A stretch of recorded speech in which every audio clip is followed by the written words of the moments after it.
MKUltra, the CIA's secret war on the mind. PART, collateral damage. He had no reason to suspect anything was wrong.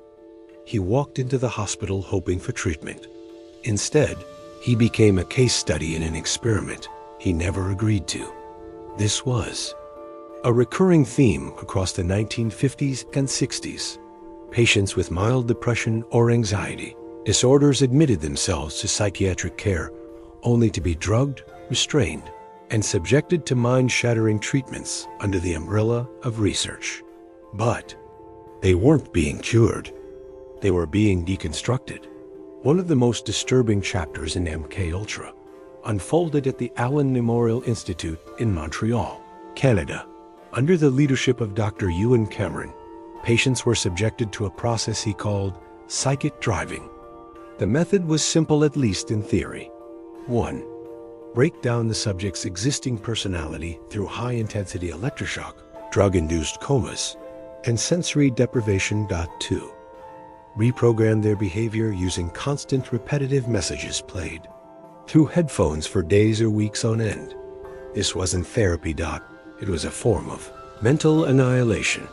Patients entered the hospital for common ailments: postpartum depression, stress, anxiety.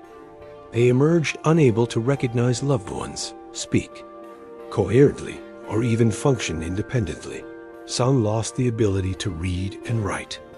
Others regressed into childlike states. Dr. Cameron was not just a Canadian psychiatrist. He was also the president of the American Psychiatric Association, a highly respected figure in global mental health. And he was funded, quietly, by the CIA through a front organization called the Society for the Investigation of Human Ecology. The CIA channeled money to Cameron's research, effectively outsourcing their most horrific experiments. The patients never knew. They never consented. They never had a chance. Asterisk, but it wasn't just hospitals. The CIA turned entire neighborhoods, bars, prisons, and military bases into laboratories. They set up safe houses, apartments, and hotels, rented under fake names, where sex workers were hired to lure unsuspecting men, often from the street.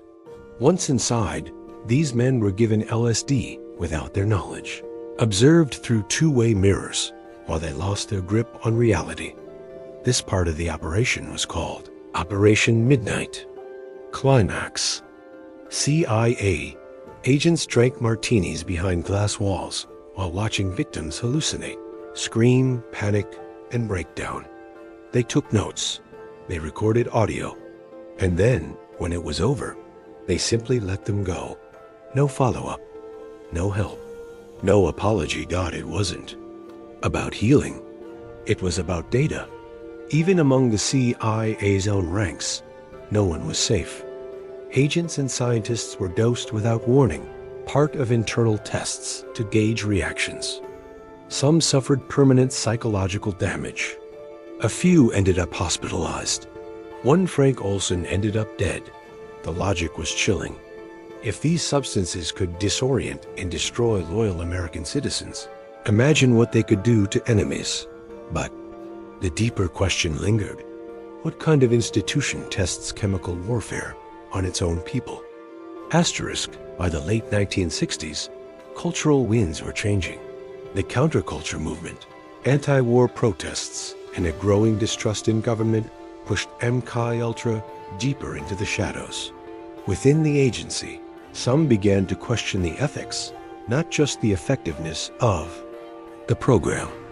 But the secrecy remained absolute. Everything was compartmentalized. Scientists often didn't know who was funding their research.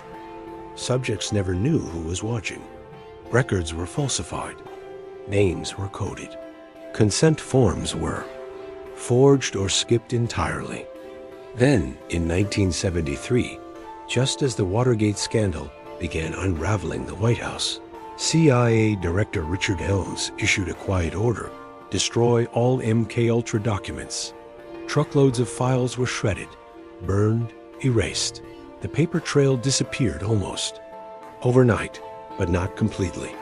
A few years later, in 1977, A Freedom of Information Act request uncovered the financial archive of MK Ultra. It wasn't meant to survive, but due to a filing error, thousands of pages, around 20,000 documents, had been stored incorrectly.